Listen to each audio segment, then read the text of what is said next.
et 159 pages de rapport Nota. Donc, j'ai été plutôt regarder nos revendications et regarder ce qu'il y avait dans le rapport Nota et dans les mesures du Ségur. Et le diaporama sera bien sûr disponible. Et je m'excuse auprès de tous ceux qui ont participé, Anne, Marie, Caroline, François, etc. Parce que pour éviter d'oublier des gens, j'ai préféré ne mettre personne en dehors de moi. Voilà. Alors, donc juste un petit point de méthodologie. Il y avait 90 organisations syndicales et collectifs comme nous, une centaine de réunions. Les réunions territoriales, c'était en fait les consultations des CRSA qui ont dû être montées et 118 000 participants en ligne. Donc, il y avait quand même pas mal de mobilisation et on l'a bien senti. Et nous, moi, j'étais dans le pilier 3, surtout avec Marie-Astrid. On a bien senti quand même des vraies discussions. C'était intéressant. Donc ça, c'est le rappel des 4 motions votées l'année dernière sur lesquelles je me suis appuyée pour faire ces diapos.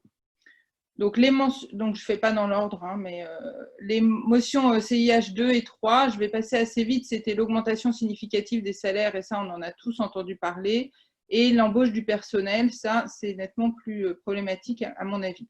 Donc ça a été discuté essentiellement pour les salaires dans le pilier 1, transformer les métiers, valoriser ceux qui soignent. Sauf que nous n'étions pas dans ce pilier puisque c'était que les syndicats et que nous ne sommes pas une organisation syndicale.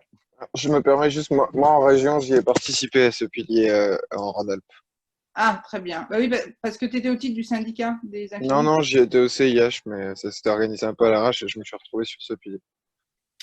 Donc ça, c'est qui a été très médiatisé, ce que tout le monde sait. Il y a eu des milliards pour revaloriser les salaires avec les primes là, qui doivent arriver. Et il y a toute une discussion qui doit commencer en 2021 avec les syndicats sur les revalorisations de grilles, etc. Ce qu'il faut en retenir, c'est qu'il n'y a pas tout à fait tous les métiers soignants, parce que par exemple, les psychologues ne sont plus dans la feuille de route de la fin. Alors, selon les documents, c'est public ou privé, mais dans le truc de la FHF, il y a marqué que le public. Donc ça, je ne sais pas, je pense qu'il va y avoir des discussions pas mal. Et puis, dans cette mesure 1, il marque recrutement de 15 000 personnels, sauf qu'en fait, c'est 7 500 postes déjà vacants pour lesquels on n'arrive déjà pas à recruter, et 7 500 pour tout le territoire, ce qui fait 1 à 5 postes par établissement, ce qui ne va peut-être pas changer radicalement notre vie. Voilà, il y avait aussi dans cette mesure les discussions du personnel médical, avec essentiellement la fusion des 3 premiers échelons et puis la prime d'indemnité de service public exclusif qui est à 1 100 € pour tout le monde. Et puis des choses pas mal quand même pour les internes et les externes avec une revalorisation. J'ai essayé de vous mettre dans les diapos les 33 mesures, mais je ne peux pas m'apesantir sur tous. Donc là-dessus, il y a permettre aux établissements de santé de négocier, aménager leur temps de travail, mettre fin au mercenariat de l'intérim médical, on ne sait pas très bien comment, augmenter le nombre de professionnels paramédicaux formés, là aussi, ils augmentent les professionnels, mais ils ne parlent pas des enseignants, de tous ces professionnels, des terrains de stage, etc. Alors, renforcer la mesure 5, les réseaux d'enseignement, en fait, c'est 250 postes d'enseignement associés à l'hôpital ou en ville sur 5 ans. Donc, en fait, ça fait 50 postes par an, ce qui fait même à peine un par CHU. Lancer une réflexion sur la création d'une profession médicale intermédiaire, ça, on ne sait pas très bien ce que c'est, parce qu'il y a aussi accéléré le déploiement des infirmiers en pratique avancée. Donc, cette profession médicale intermédiaire a l'air d'être encore autre chose. Et favoriser l'exercice mixte des médecins entre ville et hôpital. J'ai donc moi lu les 159 pages du rapport Nota, essayé de dégager un peu des leviers. Je vous encourage quand même à essayer de regarder parce qu'il y a quand même pas mal de choses qui sont dans le rapport Nota et qui sont plus dans les propositions du Ségur et dont on pourra se servir pour aller discuter avec l'ARS, avec nos instances, avec les députés, je pense. Par exemple, il y a un truc qui me paraît extrêmement important, c'est dans chaque établissement hospitalier, une étude d'impact sera réalisée et comportera un diagnostic partagé sur la situation des effectifs. Et ça doit être remonté à l'ARS. Et ça, je pense qu'il faut qu'on le fasse. Et il faut qu'on le fasse en local et en régional parce que les situations sont différentes. Là, à Rennes, par exemple, nous, on n'a pas de poste vacant parce qu'on est très sous-dimensionné. Nous, on a besoin d'augmenter. Et puis, à la paix, si j'ai bien compris, il y a beaucoup de postes vacants. Voilà, mais la situation, elle ne peut pas être la même. Et ça, je pense que c'est un point extrêmement important du rapport Nota, c'est qu'ils mettent bien dans chaque établissement. Et là, il va falloir, à mon avis, qu'on soit dedans pour faire. Généralisation des entretiens de carrière, ça aussi, on l'avait mis dans les revendications du CIH, notamment pour les médecins, qu'il fallait absolument avoir des entretiens, fixer des objectifs, fixer une valence universitaire non clinique, etc., savoir ce que les gens faisaient. Et ça, ce n'est pas repris, mais c'est bien marqué dans le rapport notable. Dans le document FHF qui est sorti ces jours-ci aussi, pareil, je ne vous ai pas tout mis, mais je crois que vraiment sur les effectifs et dans les discussions qu'on a eues là depuis ce matin, on voit bien que le ratio d'effectifs il ressort de partout et qu'à mon avis, il faut absolument que ça soit un objectif clé maintenant que… Parce que sur les salaires, je pense qu'on aura du mal à avoir plus et il faut laisser les syndicats discuter sur les grilles, à mon avis. Par contre, maintenant, il faut vraiment blinder le besoin en effectifs. Et ça, c'est marqué dans le document de la FHF. Ils reprennent le truc de Nota. Dans chaque établissement hospitalier, un diagnostic sera réalisé sur la situation des effectifs. Donc, il faut, à mon avis, exiger de nos établissements qu'il y ait ces réunions et d'y être. Mes autres commentaires, c'est que sur le salaire des paramédicaux, on a beaucoup discuté, il est augmenté, mais c'est toujours en dessous de l'OCDE. Donc, ça, on discutera cet après-midi. Dans certains documents, il y a marqué public et privé. Dans d'autres documents, celui de la FHF, il y a marqué plus que public. La formation des universitaires, enfin des enseignants, que ce soit en paramédical ou en médical, c'est quasiment rien, alors qu'ils disent qu'ils veulent augmenter énormément les filières. Mais si on veut former des gens correctement, il faut qu'on soit plus d'enseignants.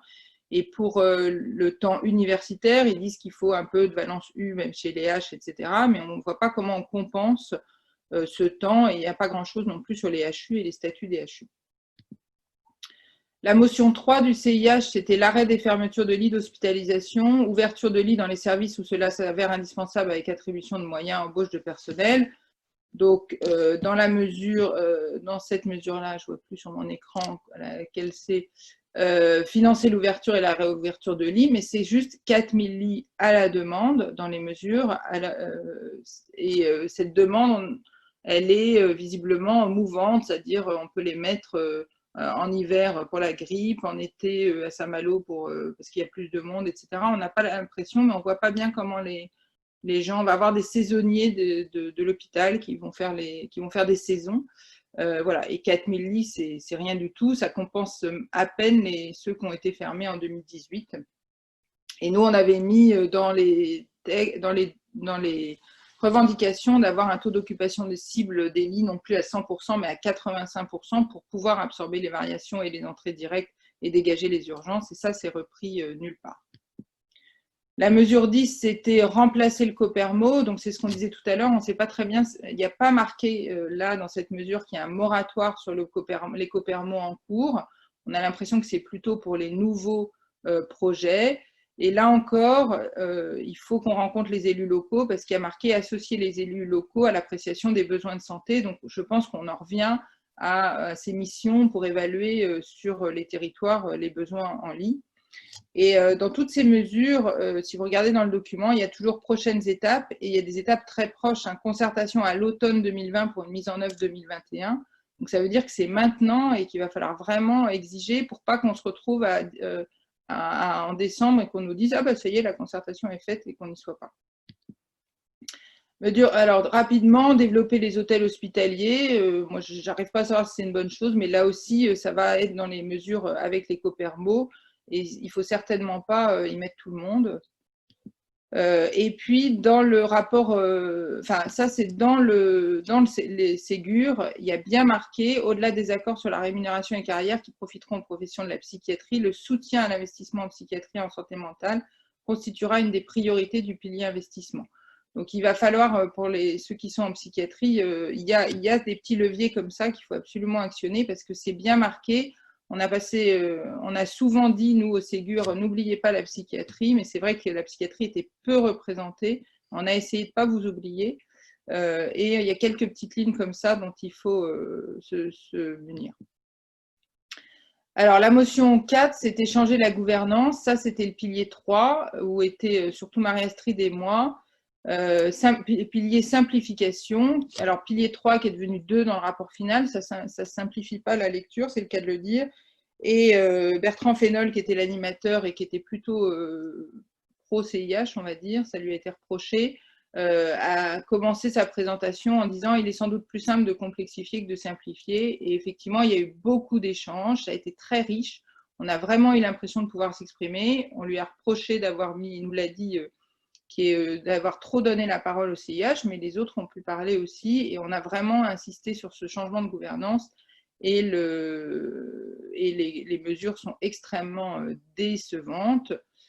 Donc, il y a marqué comme engagement redonner au service hospitalier toute sa place, renforcer la place des paramédicaux et des usagers, faire du droit à la différenciation la règle en matière d'organisation. Donc, ça, c'est marqué dans les engagements noir sur blanc dans les 33 mesures, mais après, dans les mesures, il n'y a pas grand-chose. Donc, la mesure 18, réhabiliter le rôle et la place du service, donc donner plus de marge de manœuvre, faire que les pôles soient optionnels, rendre plus participatifs. Tout ça, c'est marqué noir sur blanc. Mais on ne sait pas qui décide de l'optionnalité des pôles. Voilà. Mais vous voyez, ces mesures législatives et réglementaires, fin 2020, début 2021, donc c'est maintenant. Donc on ne sait pas qui décide de l'option, on ne sait pas qui va voter pour le chef de service, on ne sait toujours pas s'il y a du temps dégagé pour la chefferie de service, etc. En pratique, moi, à la réunion de pôle la semaine dernière, où on faisait le contrat de pôle, j'ai demandé pourquoi on faisait un contrat de pôle avant de discuter de l'option des pôles et on m'a répondu l'option des pôles ne sera pas discutée au CHU de Rennes. Mesure 19, donner la capacité de s'adapter aux règles du Code de la santé publique. Là, on s'en fiche un peu, c'est pour les directeurs, très bien. 20, simplifier les procédures, libérer du temps aux professionnels. Donc là, on a parlé de tous les indicateurs, etc. Donc, c'est marqué qu'ils vont simplifier, simplifier, simplifier. Là aussi, évaluation du périmètre à l'automne, premier semestre de 2021, entrée en vigueur. Donc, là aussi, il faut essayer d'y être, à mon avis, pour simplifier. Mieux associer les soignants et les usagers, c'est la mesure 22, mais voilà, remédicaliser la gouvernance, redonner du sens aux missions de CME, permettre l'expérimentation de modalités alternatives, renforcer la présence des personnels. Donc là encore, on est dans des mesures optionnelles et d'expérimentation.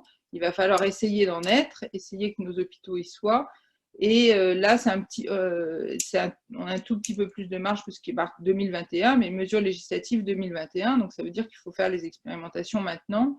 Et là encore, je ne sais pas vous, mais nous, notre CME, on n'a pas l'impression que la nouvelle CME qui doit arriver est prévue de mettre plus d'usagers et de paramédicaux.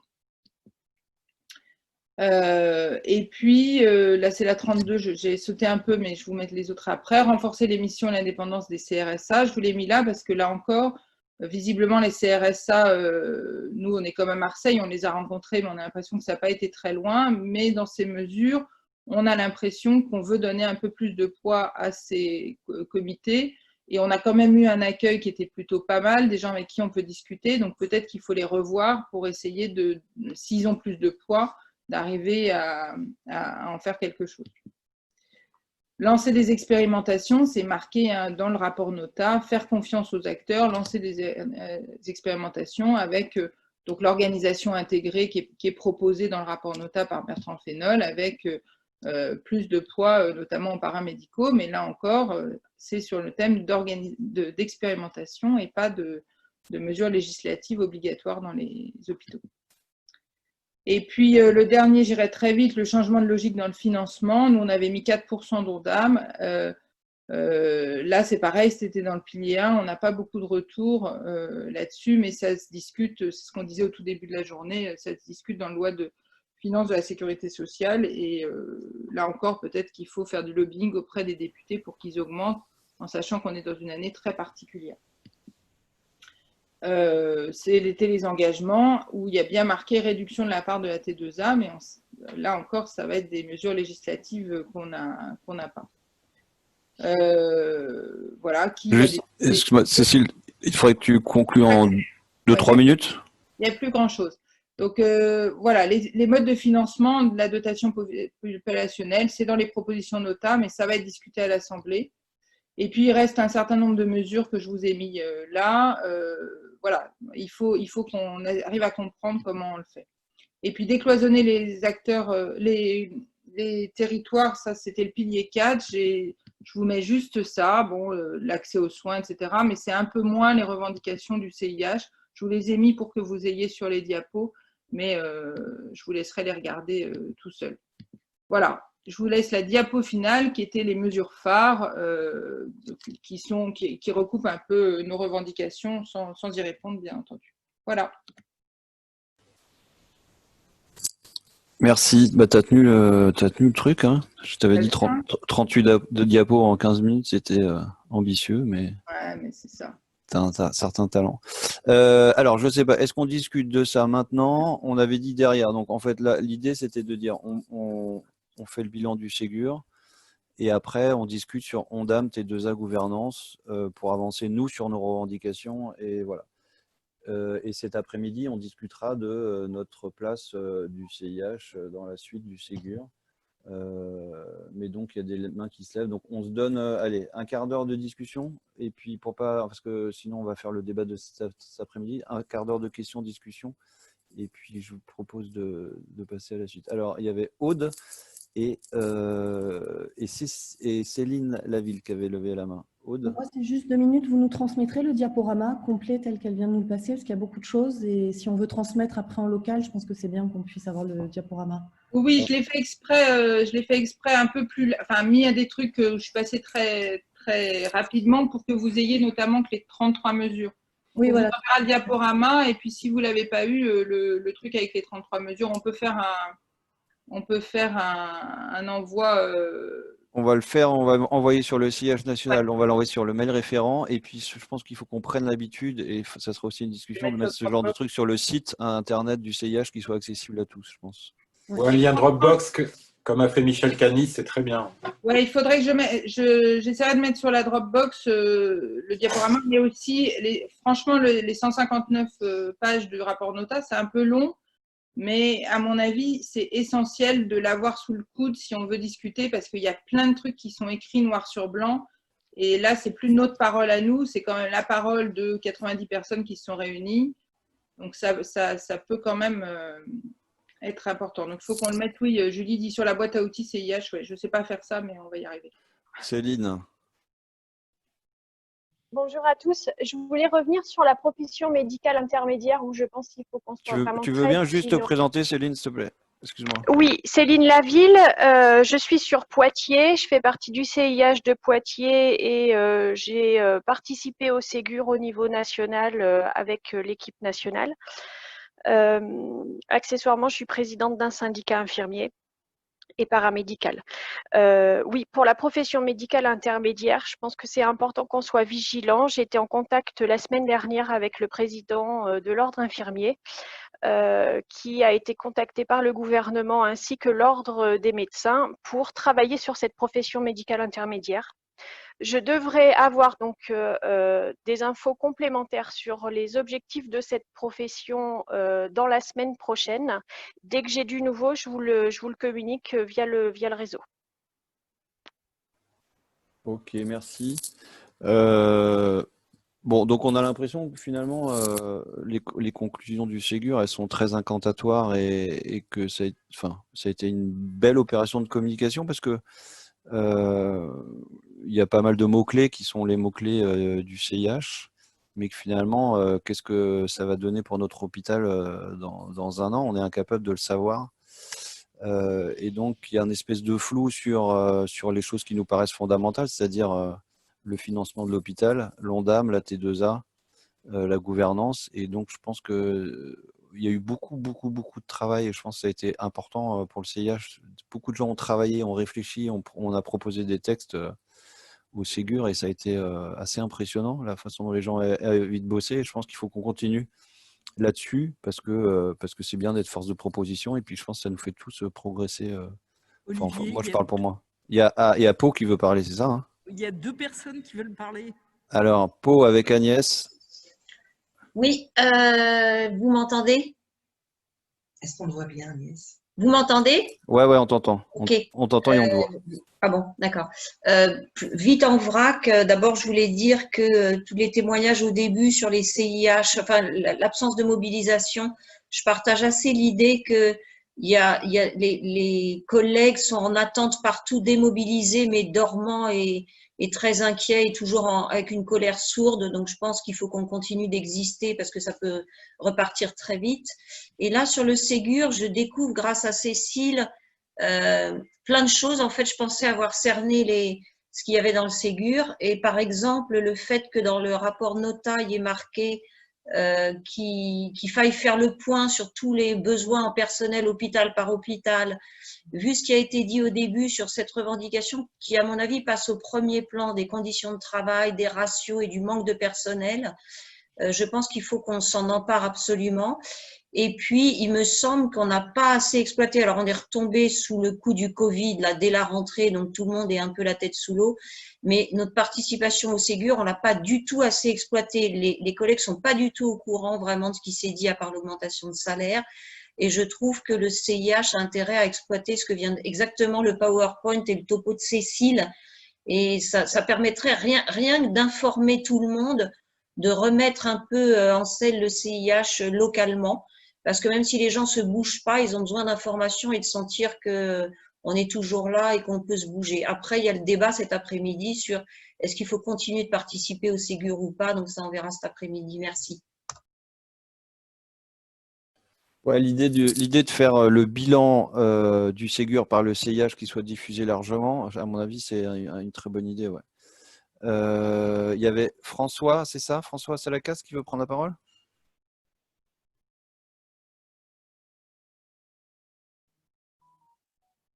Allô? Micro. Oui, Anne Gervais, c'est bon, tu m'entends? Ouais, je t'entends. Ouais. Donc, il y a une différence, comme a été signalé par la réunion par Véronique, entre un rapport et les mesures, mais effectivement, on peut s'appuyer quand même sur le rapport et pousser. De la même façon, il faut regarder avec attention les rapports qui sortent, et notamment, c'est bizarre, c'est François qui a l'écran, c'est bizarre. Le rapport qui vient de sortir sur la dette des hôpitaux, qui est IGF-IGAS, n'est pas un rapport qui est censé s'appliquer, c'est un rapport simplement, mais qui signale que les 13 milliards qui vont être repris de dette, et je crains que ça soit compté dans les 19 milliards d'investissements présentés par Cécile, donc ces 13 milliards seront affectés après des contrats entre les hôpitaux et les ARS. En d'autres termes, les Copermo, la proposition IGAS-IGF, c'est de le remplacer par un comité de pilotage de l'ARS. Donc pour moi, ce n'est pas dramatiquement différent. Et ça veut dire en fait que la reprise de la dette sera soumise à des contrats. Alors pour faire un peu gauchiste, on peut dire c'est un peu ce qui s'est passé en Grèce. Donc, il faut diffuser l'info, il faut creuser et il faut sans doute expliciter en vulgarisant, en disant que non, le gouvernement n'a pas simplement repris 13 milliards de dettes, c'est pas ça.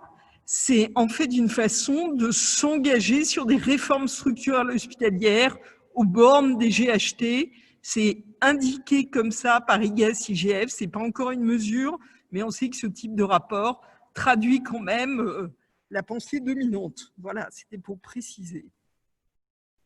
IGAS, IGF, c'est quoi IGF? IGAS, Inspection Générale des Affaires Sociales. IGS, Général des Finances. D'accord. Merci. Donc François, François, il a levé la main, c'est ça?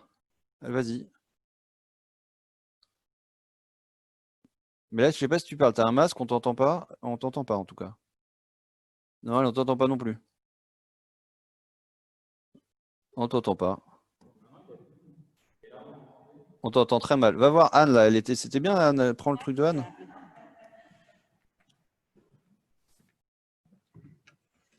Et là, vous m'entendez? Très bien.